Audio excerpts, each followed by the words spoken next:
Welcome to the Blind Apex Podcast, where amateur club racers tune in to get faster.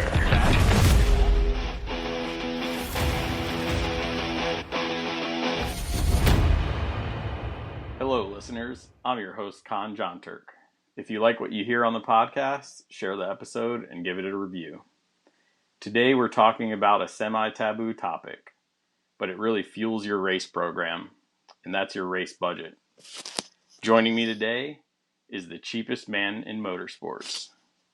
Take it away. Please introduce yourself. Hey, what's up, man? So my name's Dylan. Some of you guys might know me as EJ2 Track Rat. Basically, I started like autocrossing in 2013, and I kind of got hooked. And I went to school for engineering, and when I graduated, I had a ton of student loans. And so, I started volunteering with SCCA and NASA to get free track time, NASA Northeast. And eventually I decided I wanted to go racing, and when I decided I wanted to make that leap, I always knew I wanted to go Honda Challenge H2. I decided to create EJ2 Track Rat, which is like sort of, I guess, a brand or an online presence to document budget racing, document how to do it fast, how to do it reliably, and then also showcase my own escapades along the way.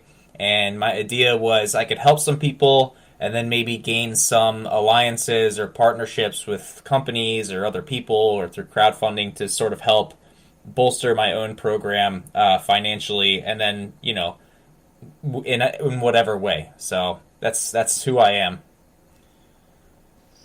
Yeah, you, you also took on another project, including your race car. You want to get into that a little bit? Share? Yeah, so definitely a high budget. We'll see. Garage Heroes in Training, it's a podcast. Bill Fisher and Vicky Fisher, they pretty much run that podcast for the most part.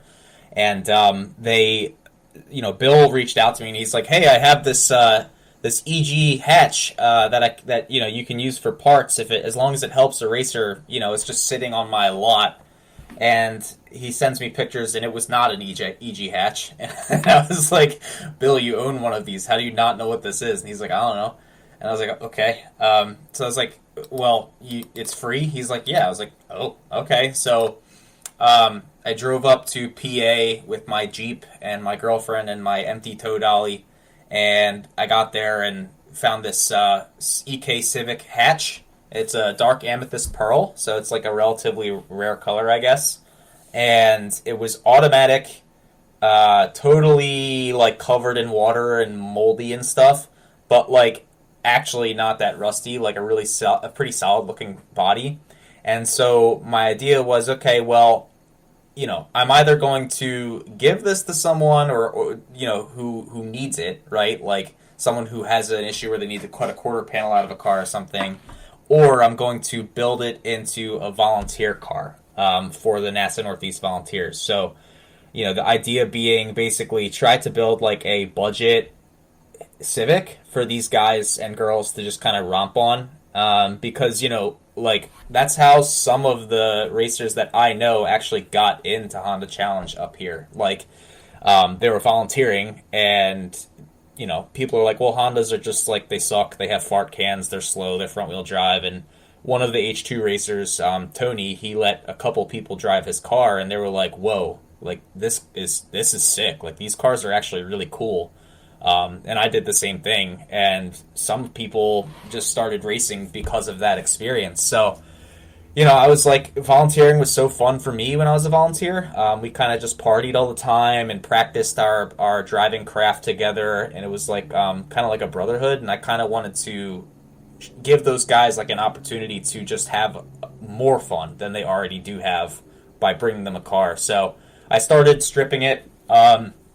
It's actually pretty clean, like I said, so I took all the interior out, dried all the water out, started getting the sound insulation out, and then the plan is to try to just get it running, and then get basic safety gear in there, and then have these guys just drive it. I'm going to see if I can store it at one of my friend's houses near Millville, near NJMP. If not, have someone come down and tow it to the track, and Yeah, so that's the idea with that. So it's an EK hatch? Yeah. So anybody with rando EK parts laying around that they don't need, lightly used, because we use things lightly at the track, send it to Dylan here at EJ2 Track Rat. There's some underscores in there. Just hit him on Instagram. I'm sure you'll find him. Don't actually hit me, though. No, don't hit him up. It's fine. Slide into his DMs. I think that's the hip thing they say these days. It goes down in the DMs. Down in the DMs, huh? Okay. Yeah, it goes down. Yeah. Sorry, go ahead. But you don't even have a budget for that car, right? You're just trying to sort of slowly source whatever you can get your hands on? Not at all. Yeah, it literally like sits on I have like the dopest girlfriend in the world because like she lives with me and she's like, oh yeah, like I like a clean house, and I'm like, I clean the yard. She's like, oh, I don't give a shit about the yard. And I'm like, well, that's great. So I'm gonna go buy the Civic and store it in my yard. So it's just like sitting on jack stands on this pad outside of my tiny house in my tiny plot of land. So it's just sitting there, and I need to basically pull parts off of it. I got to pull the front rad support off of it.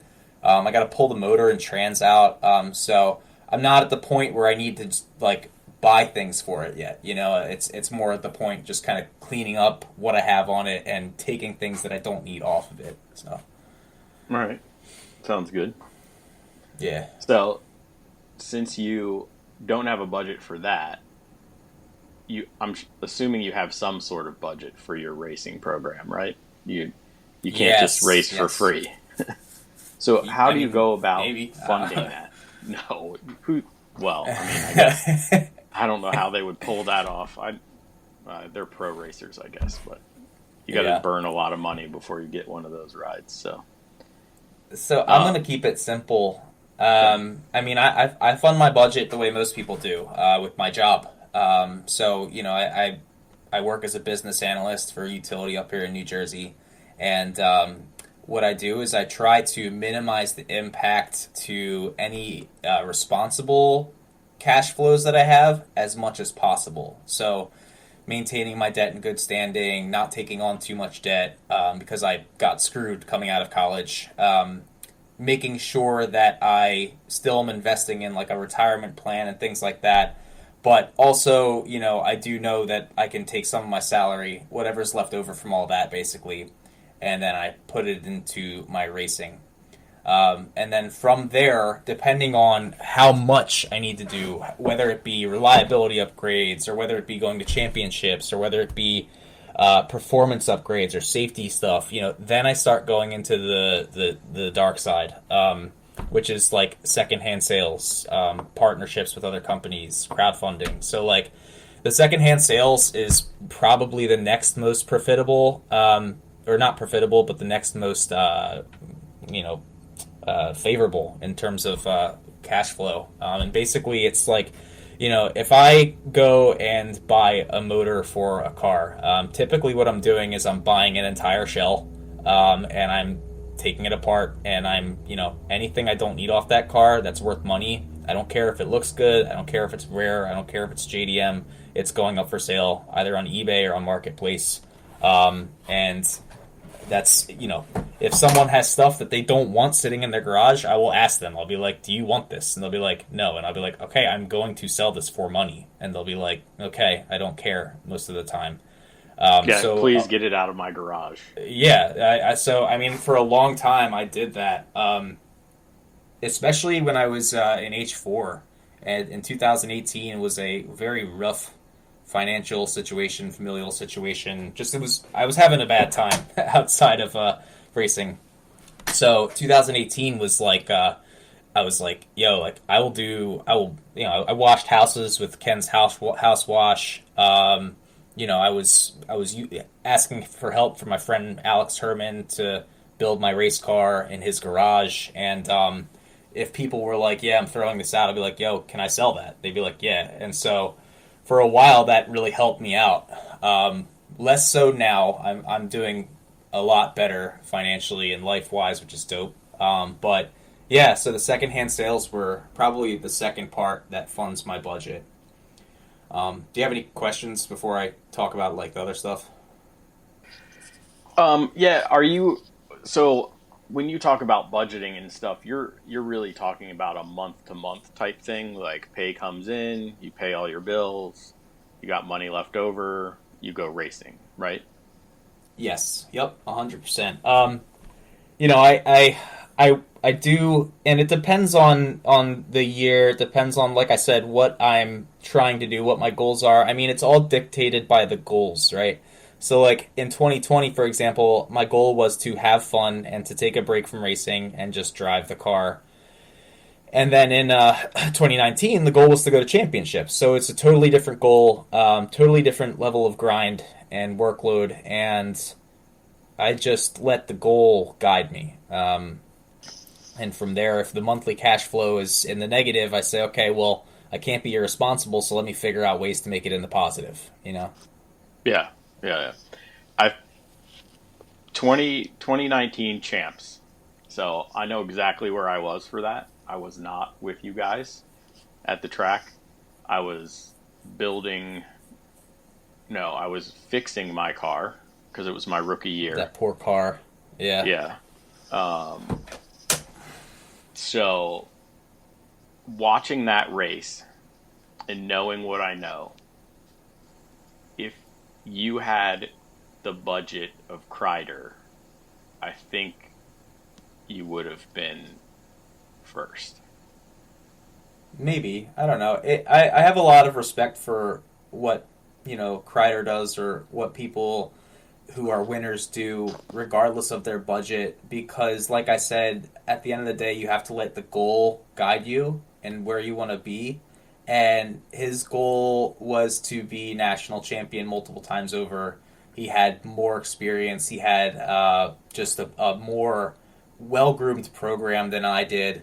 So even if I had that money, it's like, well, what about the flow of things, right? Like, you have to have a flow in a program. So, and this is just one thing, right? Like, you come off the track, you take your tire temps, you take your tire pressures, you have someone write them down. Well, who's the person writing them down?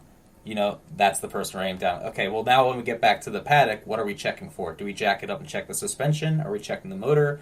Who talks to the driver? It's all those kinds of things. And so he had such a fine-tuned program that, yes, maybe if I had the money, I could have gone further. But truthfully, I think that I lacked a lot of knowledge as well. And knowing what I know now about how to make my car turn as opposed to then, it's flattering because I hear a lot of people say like it was a good performance on my end, and I really appreciate that. But it's also humbling because I learned a lot, Yeah, you got to take that opportunity to learn. I'm just saying you were out there with eBay parts and stuff you were scrounging up and making all the wheels and deals to get your car there, and you did put on a show. You didn't have the team that they did. You didn't have the support necessarily that they did. So I'm just saying they were cool to hang out with. Yeah, I had a quote unquote team. It was this guy, Andrew, he kind of fell off the map. This young guy, Kelly, who is an engineering student at Penn State. He's graduated since. And then my ex-girlfriend. So it was a funny team. And, we rolled up. I rolled up in paddock with my, I had a 99 Tahoe with a tow dolly. And I ran out of space inside the Tahoe, so I took a piece of wood that I would use to lay on the ground if it got wet. And then I took two spare tires and I strapped in my roof. And I remember rolling in, one of the guys at the stacker was like, "I like your tow rig." And I was like, "Thanks, I can't afford anything better." And it's like, right. It was so goofy. It was like a clown show. It was so funny. So are you still using a tow dolly? I sold it, thank God. But I don't have a trailer yet. I have to go buy a trailer. But I got, it's like, it's just really unstable in like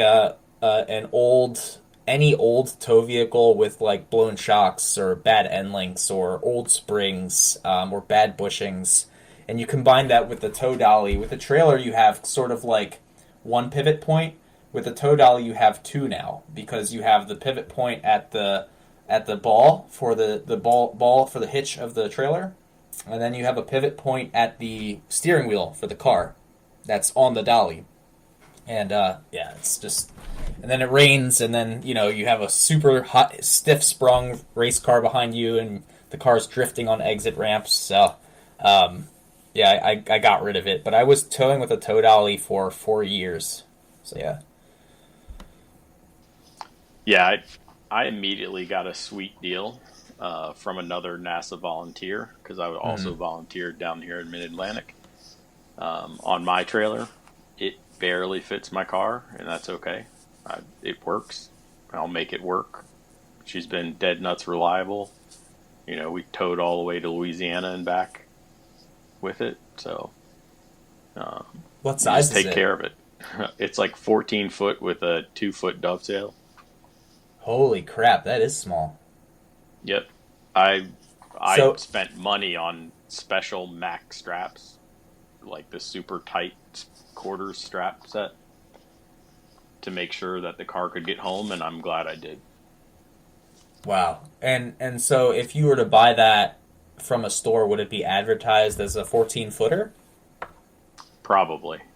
I don't think they Okay. advertise them without that, with the dovetail. But your local, I would always go to a local, or at least semi-local trailer place when you buy one, unless you're buying used. But so I'm probably not going to buy used. I do have to pay down some debt, on some investments that I made, both in the racing program and in myself.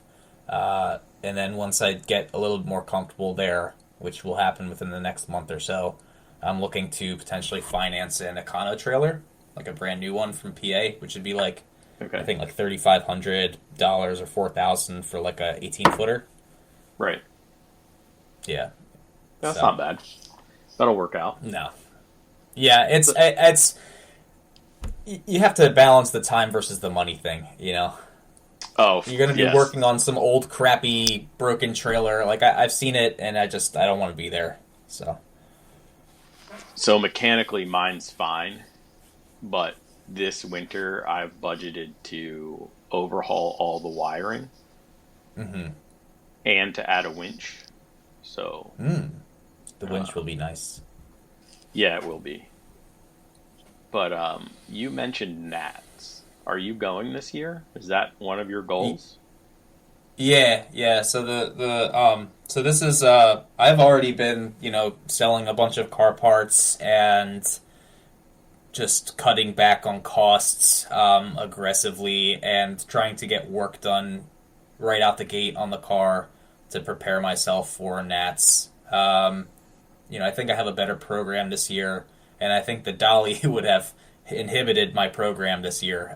So that was kind of one of the purchases I made. It was like a strategic decision, I guess you could say, because I know that I could get close to the front if I was able to bring all of the spare tires and have the extra storage space and reduce the time that I would need to otherwise unpack everything and pack things up with the dolly setup. It's just, it would be a lot easier to do that with a trailer as opposed to a dolly. So that was one of the things. So sort of why I'm going enclosed eventually. Enclosed is the way, for sure. Not this year. It's just not in the cards, because I also want to go to Nats. So I need to figure out how that's all going to work. I keep a very detailed spreadsheet on my expenses with the car, and I have an average event cost. I don't know if you do that or not. But I mean, my budget goes down to how many bags of ice I'm buying that weekend. So, oh wow, yeah. I try to go by feel, and then I gauge my feel with the numbers after the event. So like it's like I'll basically be like, oh, I feel really freaking broke right now, right? And so I'll look at my numbers after the event, and I'll be like, oh, like I'm actually not that broke. And then I'll think about what I spent and what I bought, and I'll go over the purchases I made, kind of like an ad hoc review. And then I'll be like, okay, here's where I spent money, and the same thing on the flip side, I might think, wow, I'm rich, and then I look at my credit card statement, I'm like, oh, that's why I'm rich, because the cash flow hasn't hit my bank, it's the credit, Right. so, yeah, I try to go by feel. I mean, that's sort of what I do, but I know that I want to make sure that I know essentially the basic number for the flow, so I know that I have it. You know, I worry about entry fees, fuel for the car and the truck. I know how long my brakes last. Not anymore because I upgraded, but the new car has more expensive tires and they wear twice as fast. So that's a huge issue for me right now. I'm trying to sort out that part of my budget and how I'm going to do it. You know, I got to run the math. Do I keep dedicated rears and just keep running fronts, or keep buying fronts? But we basically have the same food budget every time. I even budget for $400 in repairs after every event. So. Oh yeah, I'm not doing that. Well, no, you didn't own my old car, so. For a while, I was buying $400 axle every time. So, and when I didn't, that went right back into the next budget, right? Like we just snowball it. Yeah. But yeah, do you keep a off-season budget versus the season budget? Not necessarily personally, but when you start wrapping up a season, do you go, okay, I think I'm going to have this much extra money. I'm going to earn this money in the off season, and then I need to buy XYZ or expand my program by doing more test days or whatever. Do you budget and break down that way? So I think again, it depends on the goal that I have. There have been off seasons where I knew that the car was pretty decent where it sat for what I wanted to do, whether it be primarily instructing or racing against 3 people in H4. After 2021 was like before 2021, I had over time accumulated Kingpin parts. I had figured I'd got redshift coilovers and I had head work on my head and the right transmission, and so the car just sat. The budget for the off season kind of went to living my life. And then like this year, or for example, before 2019, the goal was much larger, and so the budget was like, all right, well, tonight we're not going out to eat. Maybe I'm not buying the expensive beer to enjoy. Maybe I'm not buying pizza and having it delivered. Maybe I'm not buying things on Amazon just for fun, right?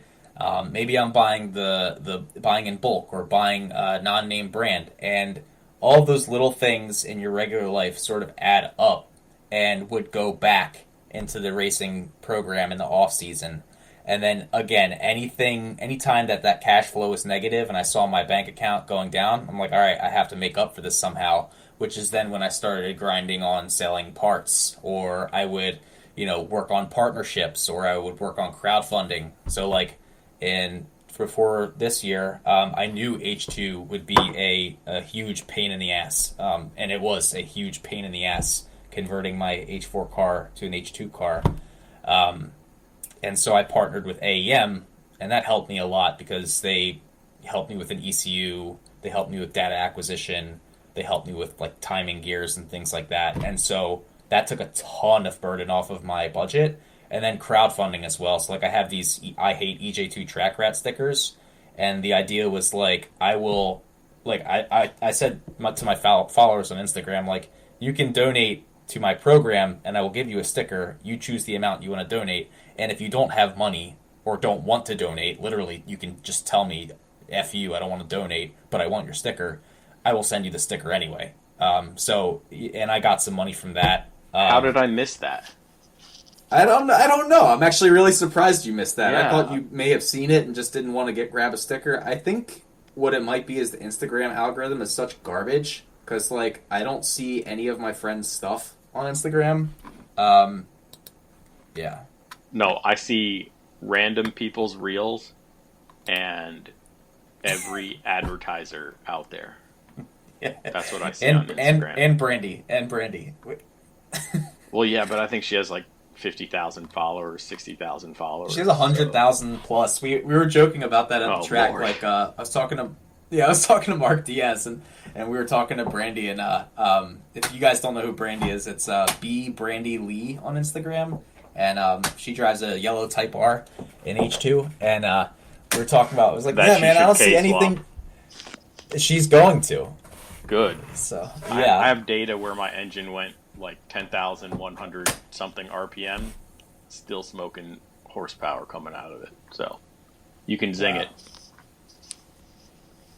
I really hate those K series shifters because every time I hop in someone's high dollar K swap car, I zing it, and I'm like, oh I can't afford. Like Ronnie from Track Monsters was like, have you ever driven a K swap Integra on track? And I was like, no. So he let me drive it in H1 trim, and I have a video on my Instagram chasing like Corvettes and Evos. That was fun.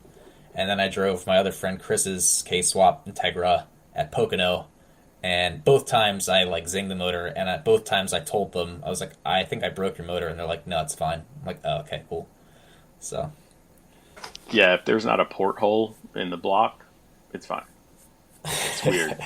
Yeah. They're weird, and I'm happy for them. Yeah, I have lots of off-season stuff I need to do.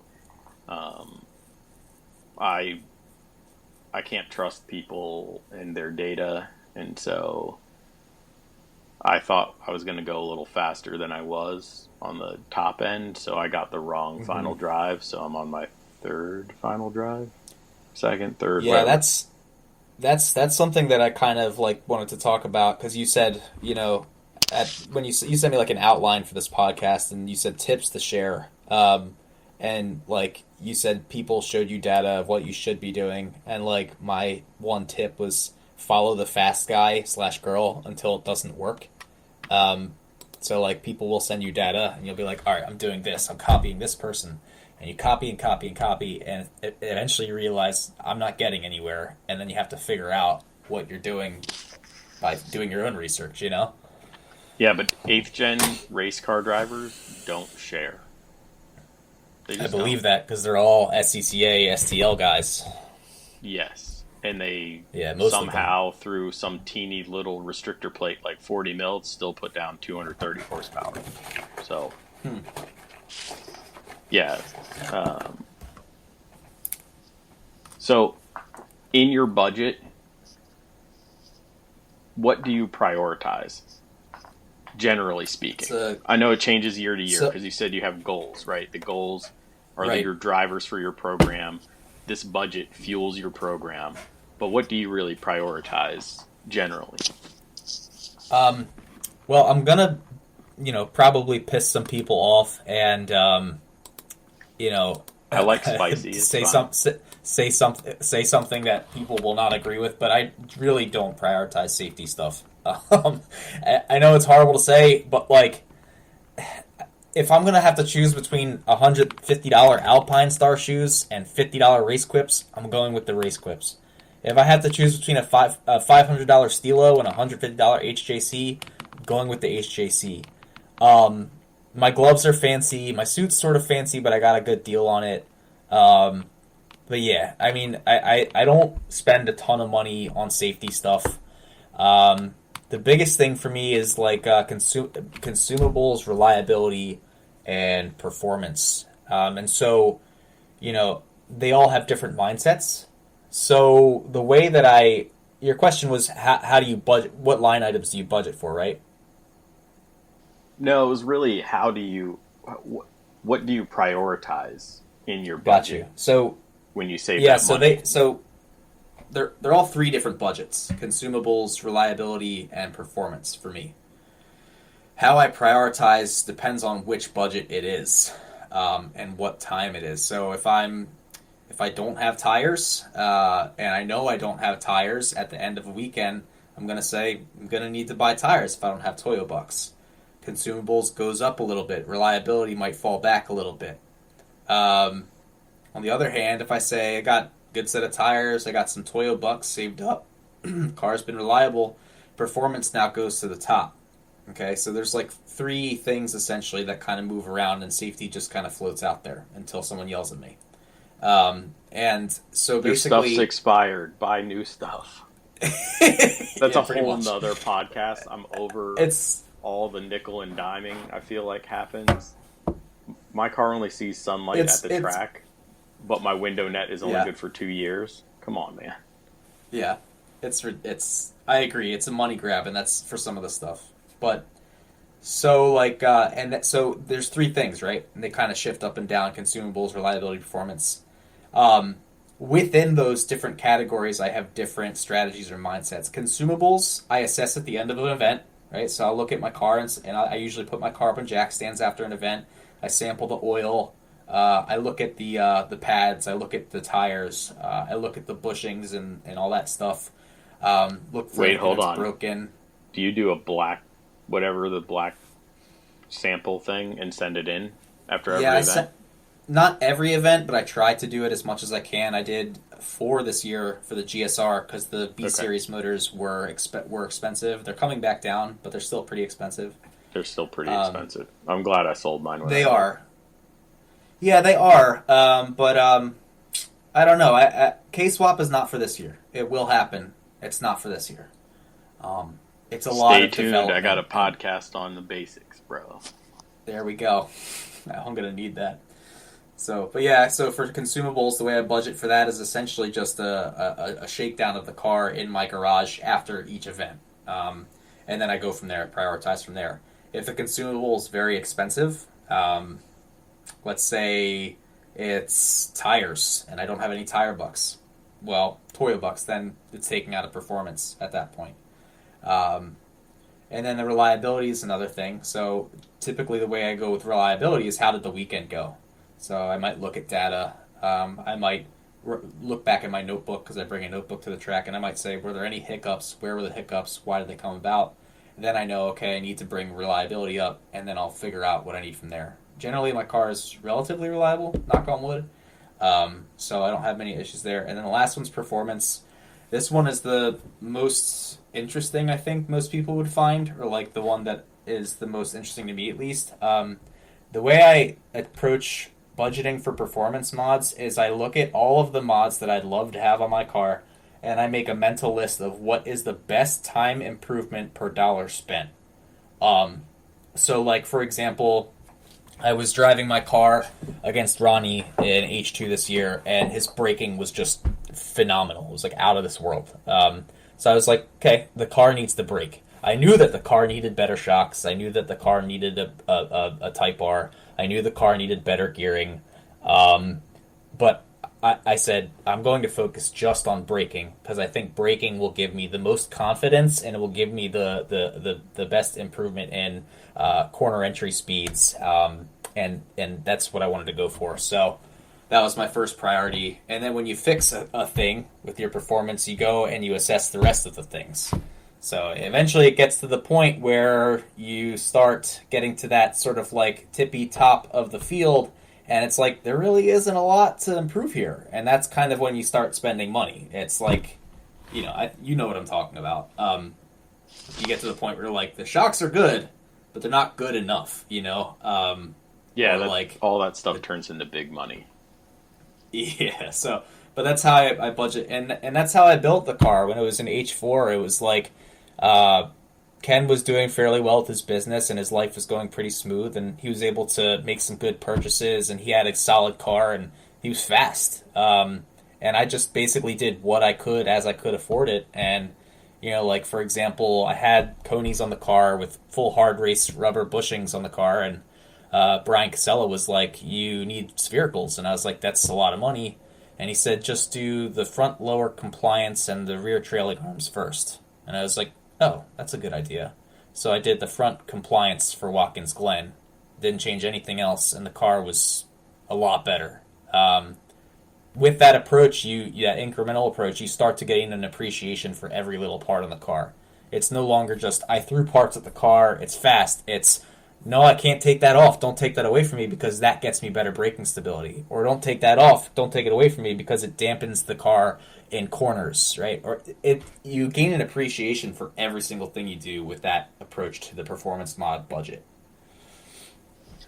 Yeah, you talked about the dollar per or the performance per dollar, you know, that you're spending. I look at it slightly different, especially when I still look at performance parts. I had a budget larger than most people do when they build their car from scratch, but Mm-hmm. I didn't get everything I wanted, and I had You to never make do. compromises. Yeah, you never will. But Right. some of it was they don't make this part anymore for whatever reason. It's well, we can talk about COVID, how that screwed a lot of stuff up, but Yeah. they didn't. Hard Race didn't have sphericals for my car. PCI quit making them. You know, so there are no sphericals on my car currently. That should change by the end of this winter, but that money was budgeted already. But what I've started looking at, because my car, because it's in restricted prep, it doesn't have a lot that I can do to it anymore. Yeah. You know, I don't get all the fancy whiz bang stuff, and they say you can, but I read the rule very literally. So anyway, you know, I look at, will this upgrade save me money in the long run? So I switched from Hawk pads to Raybestos pads. That's because maybe the Raybestos cost me $300 for a set of pads, but it lasts me 10 times longer than any of the Hawk stuff was. And then I went to this AP brake kit setup that I have right now. Mostly because even that Raybestos pad is cheaper, you know?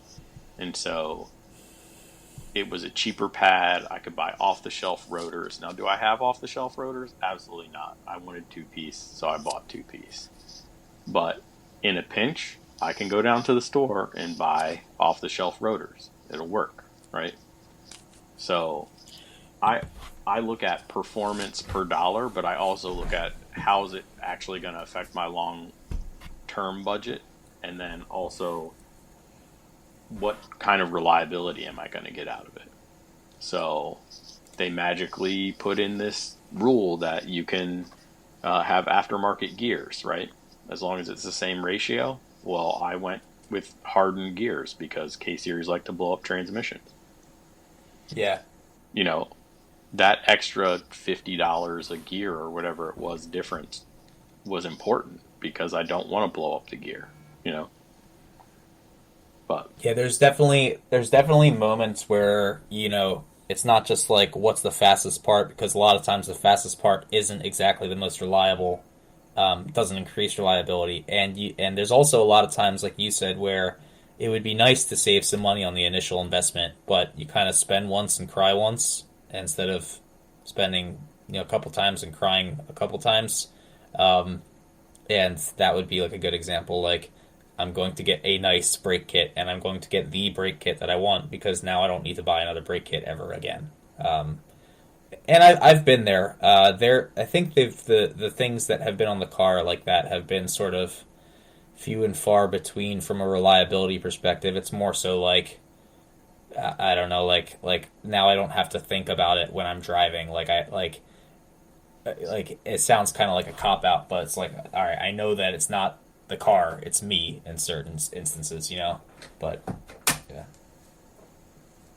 I mean, I was fortunate to buy a car that had Redshift double adjustables on it, already had an OS Geiken diff, you know, had the header, the exhaust, the right intake, and really I can't do anything to the engine. So you just run it stock, and Honda made good engines. But I had to search for that deal. I had to budget very if I had my way, I'd have some fancy MCSs or Penske's or something.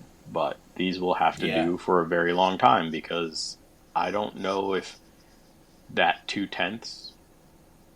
I don't think I can use it right now. I don't really know how to turn shocks.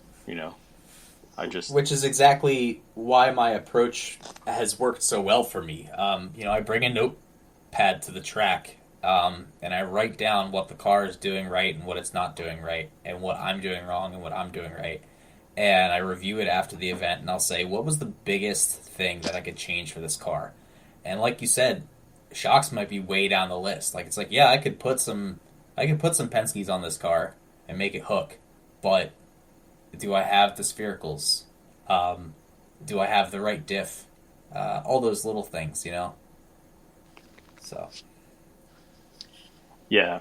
And one thing I think that's really important is you have to have the right kind of mindset. So you're sort of speaking to it on how you evaluate things, but you've been talking about it for the last half hour or so. Is you're really working, and I think one of the big things most HPDE people, those folks that are getting into it, don't necessarily realize after they burn their lips on the Go Fast crack pipe is that you really need to change your life outside of the track to make sure you can keep funding the track. Your time at the program. track. That's exactly what I was talking about. Like Zephyr Belsky used the word program, and it stuck with me. And then I thought back, like when I was the Kreider example, I thought back and I was like, yeah, they have a solid program. It's not just the car's fast. It's they work on the driver, they work on the car, they work on the safety, they work on the pit stop, they work on everything. Everything's always being worked on, inside and out. So that's why I love the hobby, and that's why I hate it. And it's the same for everyone else, Yeah, my program this year, because I want to go to nationals, is to get the whatever 3 weekends we need to qualify. I don't know what nationals is going to cost necessarily. I'm going to talk to Baker and probably Christopher Michaels about that kind of stuff. Just so I can but that's my goal, right? So we're driving towards that, and I need to tailor my budget that way. But I know I need 3 events to qualify. One of them will be the crossover pit race. Between Northeast and Mid-Atlantic, because I need to at least get some seat time before champs, and,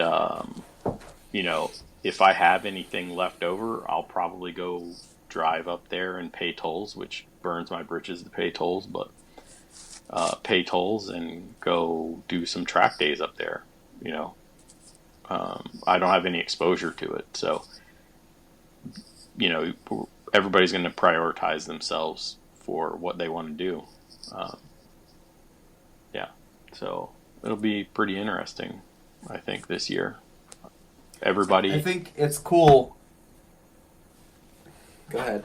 Yeah. I think everybody in Mid-Atlantic and Northeast is trying to sign up like the day that it drops. So we're all gunning for the same spot, and I'm hoping that we have like a 30-car field in H2. And if I finish 15th, I'll feel accomplished. Yeah. Oh, yeah. That would be amazing. If I finish 15th out of all those killers out there, I'll be happy. Yeah, it's gotten a lot faster. We the Northeast has gotten a lot better. Lee came down, and sort of like he bought Brian Casella's old car, and he really, really picked up quickly. Like his driving has really, really improved really quickly. And then Ronnie came out, and he was a heavy hitter, and we all just started chasing Ronnie. It was probably one of the most fun seasons of racing I've had, despite the fact that I couldn't get out for like a ton of events because my car was not working. That was frustrating. But yeah, it was a really cool season. Yeah, I was a little disappointed last year I only made 4 events out of the 8, but that's what happens when you build a car right after you have back surgery. So you don't really get to invest all the time in the garage that you want. I'm really blessed. My wife I would imagine not. there. Yeah. My wife was out there helping. A good friend of mine, Jason, he comes to the track with me sometimes. He was in there helping.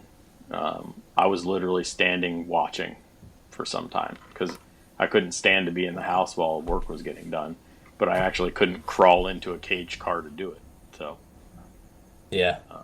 yeah, I was blessed in that respect. That's dope, man. Yeah, but the car, it's not right where it needs to be, but it's pretty close. It's getting looser. This car takes more money.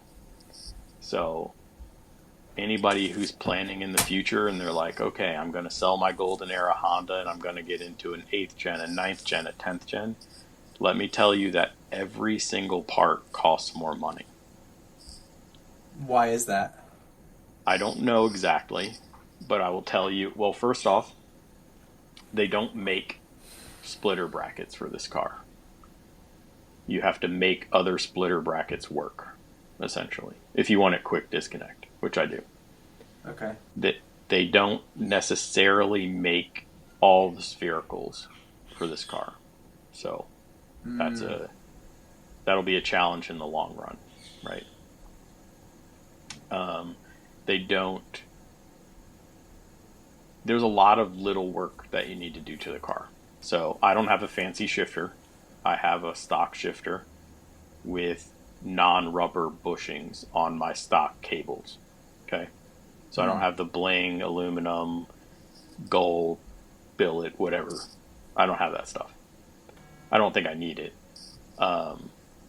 But part of the problem with the 8th gen, and one of the reasons I broke, was because Honda put this stupid shift delay in the clutch master cylinder. And I bent a shift fork for doing it. So while the engine and transmission are out, to get a $700 final drive for the K series instead of a $500 B series final drive. I don't know why it's different, or that different anyway. It's probably more machining or more metal. I don't know, whatever. It just costs more. Everything. Headers cost more. I don't know why. I have one, so I don't really worry about it. But every little piece seems to cost more. Big brake kits cost more. Also, there's only one. Right now, there's a Stop Tech kit.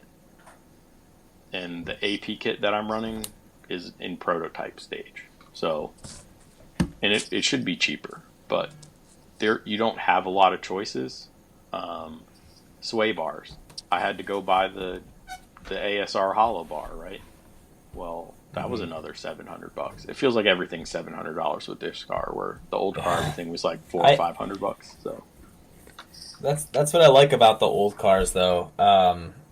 So you can get so many different suppliers for the same part. It seems like someone new is coming out with a new part, a new version of the same part every other day. Like Honed became a company.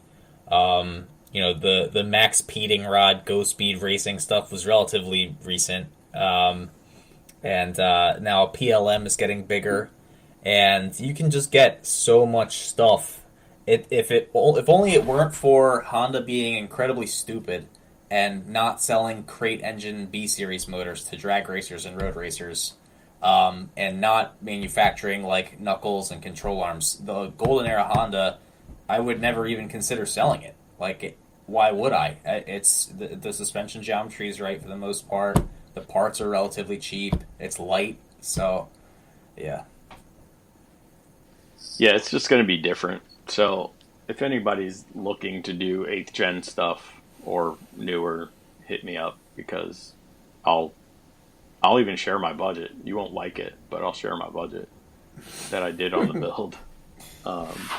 It might change your mind. Fortunately, I was buying used parts and got good deals on the new parts that I did purchase for the old car. and I didn't keep quite a strict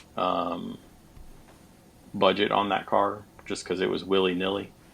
But I got a pretty decent chunk of change out of that car and spent a pretty good chunk of change out of my bank account to build this new one. So you did well parting that old car out, right? I mean, you were able to part the Type R out, the transmission.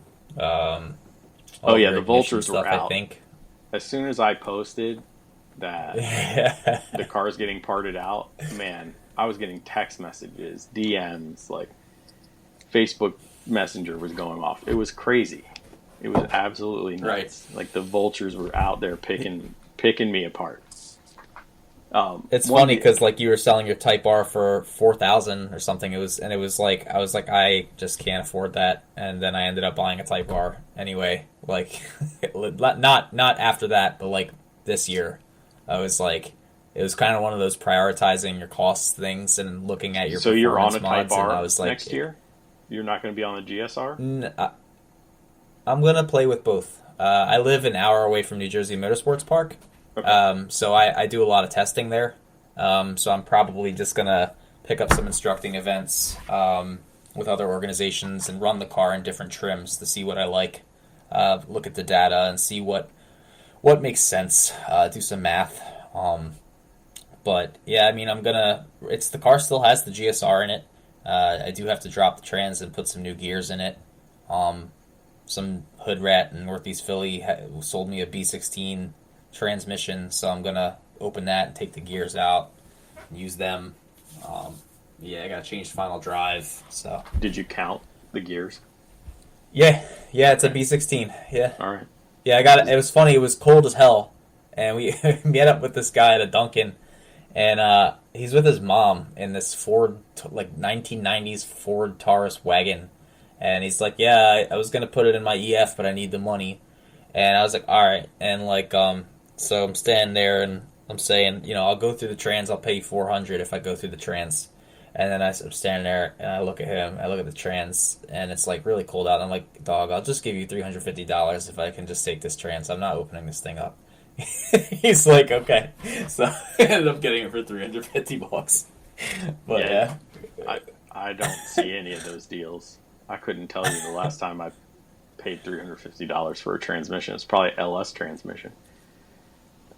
Yeah, they're out there. You have to look, and yeah, it's definitely possible to get scammed. So you just got to be careful, know what you're looking for, know what you're looking at. Oh yeah, that's for anything, for any car. You don't want to get scammed. There's always somebody out there trying to get somebody over. Take your money and give you a piece of junk. So always be careful with that stuff. It's sad what people will do for it's sad what people will do for a couple $100. I sold I had a Torsen transmission in my H4 car when I first put it together, and I was a Syncrotech transmission.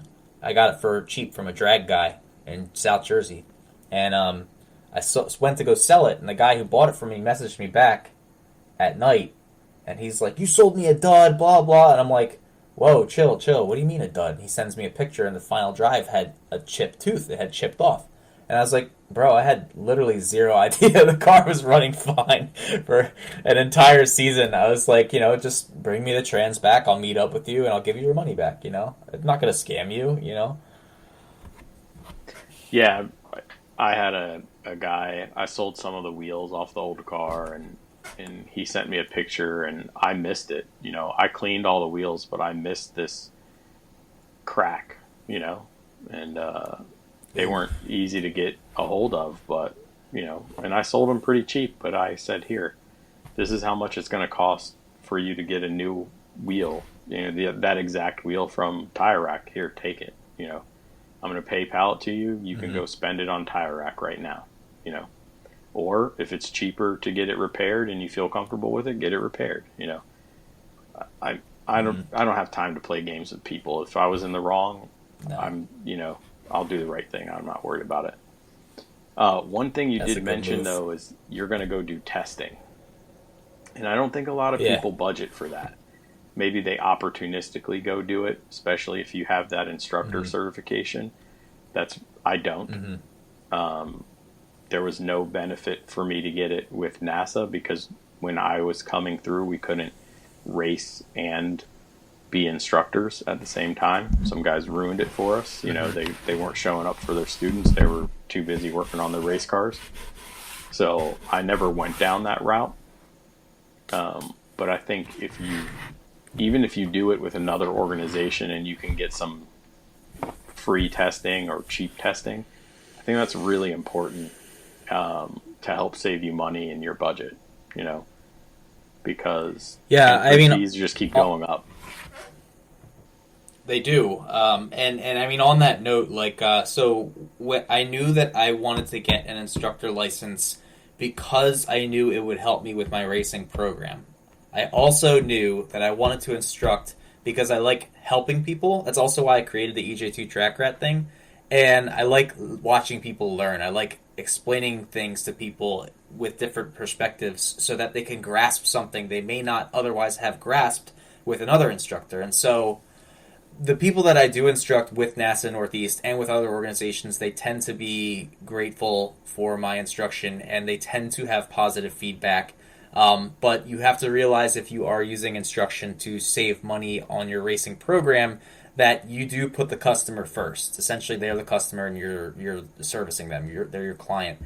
So, like, for example, I went out in the fun race while I was instructing one weekend. And I wasn't racing. I just went out for the fun race, and I had an accident, really bad accident. The car, that's where my quarter panel got damaged, and drove the car back in.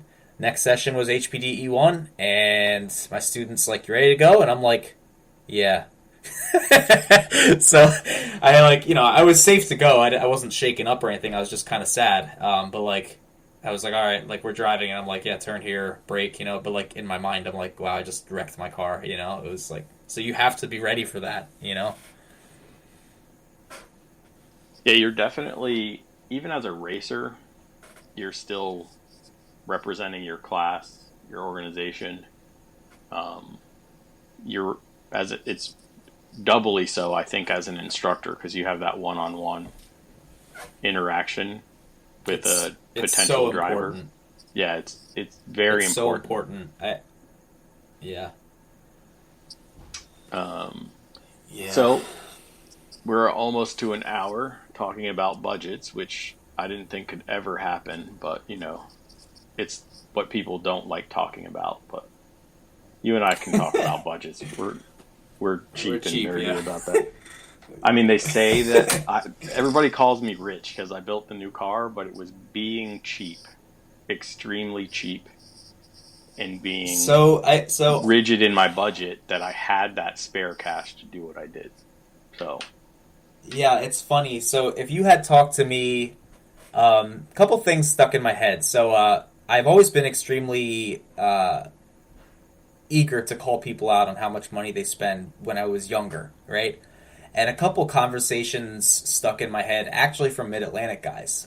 So John Baker was like, look, like, Mike has this nice RV, and he has this nice car, but it wasn't always like that. And he talked about Holden, he talked about Chris, and he talked about Mark, and he talked about you, and he's like, these guys, you know, they started somewhere, right?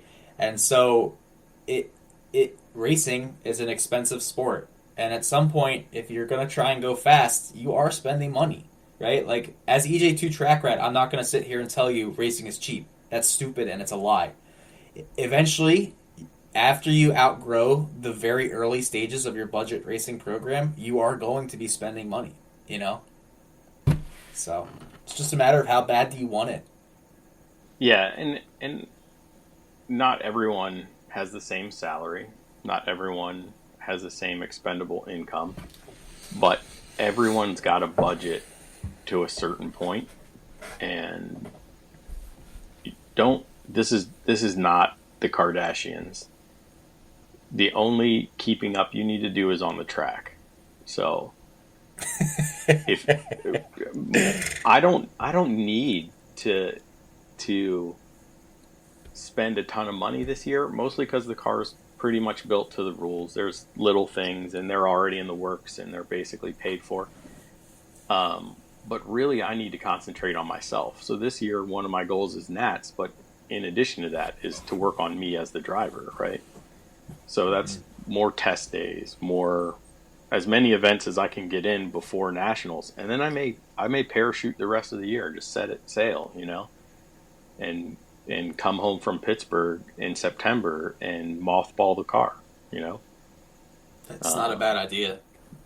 But I got to figure out stuff. Like I said earlier, I'm gonna talk to Chris and Jonathan and figure out what it really takes, because I'm gonna try to be as serious as possible. So I have to understand what it's gonna take and whether I can really afford it. Yeah, I mean, it's a team effort, I think, if you want to make it work well on a budget. So, like, for example, there's my friend Dylan. I might have brought him up while we were recording or not. He lives like 10 minutes from me by car, and he also races. So, like, he and I were talking. I was like, well, why don't we consider getting a 2-car trailer? You have a dually, right? We'll put it on your dually, and then we can rent out a box truck, right, from, like, U-Haul, and we can throw spares in it. And he's like, that's a good idea. So, like, literally you spend a month or so on weekends just organizing your parts in bins, throwing them all together. He drives an Integra, I drive an EG, throw it in the truck, right? And that way you are, like, we have a 2-car trailer we can borrow from Andrew Zimmerman, races Spec E30. Dylan is friends with him. And so, like, we have ways to figure out how to potentially bring spares, bring a legit setup, and so I think you have to be creative. When I was doing 2019 champs, like, I knew that an easy up was extremely important. You need to be able to shade yourself as a driver. You need to be able to shade the tires. You need to make sure that you're hydrated all the time. You need to make sure all your spares are there. It's you can figure it out, but you have to be creative, and you have to think out of the box, You shade your tires. That's what fast people do, I guess. Because I actually brought a tire, like one of those sprayers to the track, like for weeds, like the autocrossers use, and everyone's like Jackie was walking around. She's like, "What the hell are you doing?" I was like, "I'm cooling off my tires. I want to get the right tire pressures, And I don't do that anymore, but yeah, it was funny. Yeah, that's a little much for me. I don't think I could do that. I mean, I don't carry a bunch of tires. Tires are freaking expensive for this car. They're expensive. Yeah, they all went up, but I think I'm paying 70-ish more per tire versus the 225s, and I want to try 225. Well, I want to try a 245, 225 stagger next year. So that would probably be how I would set that car up. And yeah, but then you can't rotate. So your 225s are going to sit out back. Can't. It sucks. Sit out back for an entire season, and you're going to buy a set of tires for the front. You certainly can't. And then every 2 events. And then when And then when the heat cycles get too far up on the rears, you have to throw them out. Yep. No. I'm telling you, you got to buy a tire durometer. No, buy a rubber durometer. They're cheap on Amazon. The same rear tires on the EM1 for 2.5 years. Yeah. Like the same rear tires. They were brand new when I went out. So to maximize my tires on my car, I also run a reverse stagger setup. So to maximize my tires, I bring a minimum of 12 tires to the track. Not counting a spare for the dolly, not counting the tires that go on the back of my Civic when I'm dolly towing it, not counting a spare scrub just in case for the front, a spare scrub for the rear just in case I flat spot. So I bring a shit ton of tires to the track. That's why I need a real trailer. Minimum. RRs? Or rain tires, 8 RRs, practice set, and so you do 8 RRs and 4 RA1s. Yeah, to a practice set, a race set, and a rain set. See, that's rich people talk. I mean, it's a game of Tetris every time I go to the track. The car is full and the truck is full every single time. If I had a trailer with a tire rack on it and space where I could strap my Easy Up down to and space where I could put a pit bike on, it would free up a ton of space inside of that Jeep. So you're not getting it enclosed, are you? no, I could if I had the land, but I don't. So I'm just gonna get an open trailer and make my neighbors hate me more.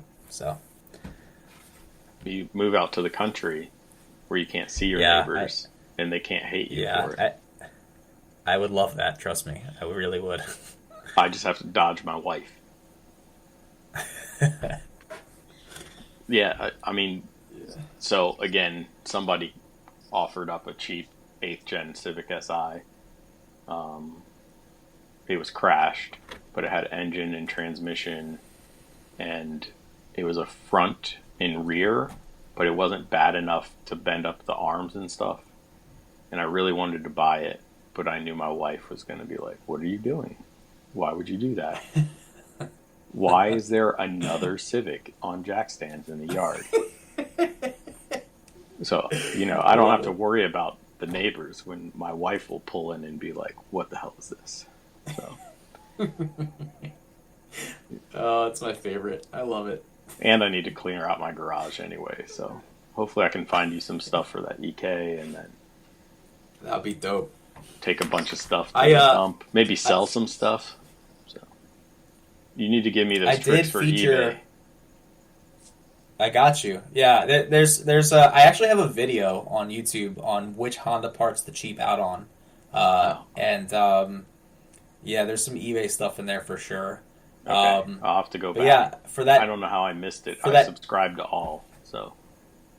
Well, the videos that have been coming up most frequently for you are probably just the vlogs. So I did a vlog for 2022 and then a vlog for this year I'm doing now, and the volunteer car is featured in that vlog. But I also do like more professional looking videos. Like my most recent one was a DIY alignment video. But I did make a video on like. Can you hear me? Yeah, I can still hear you. Oh, that was weird. My screen cut out. I did make a video on what the cheapest, how to cheap out on your Honda without essentially taking everyone out on track by crashing or blowing up. You know, the usual. Yeah, it's probably pretty important not to take people out. Though you don't have to cheap out and almost kill somebody. So. No. Yeah. Well, I think that'll wrap this up. I think some of the biggest key points for us is that we really need to identify our goals and then tailor our budgets to meet those goals. Do you have any last words for the audience?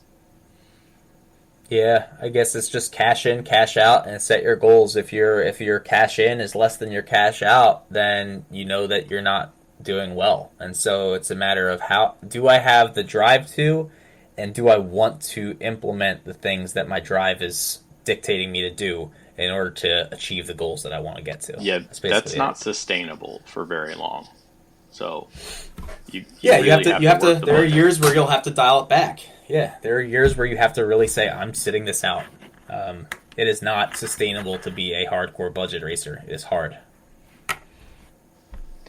Amen. Amen. Preach it. All right. Well, that'll wrap things up. Thank you so much for coming on the show, man. I appreciate it. Yeah, it was dope. I'm looking forward to listening to all the other podcasts from everyone else. I've been keeping up with the previews and stuff, so I'm excited. Until next time, keep working on yourself, keep working on the car, and let's get faster.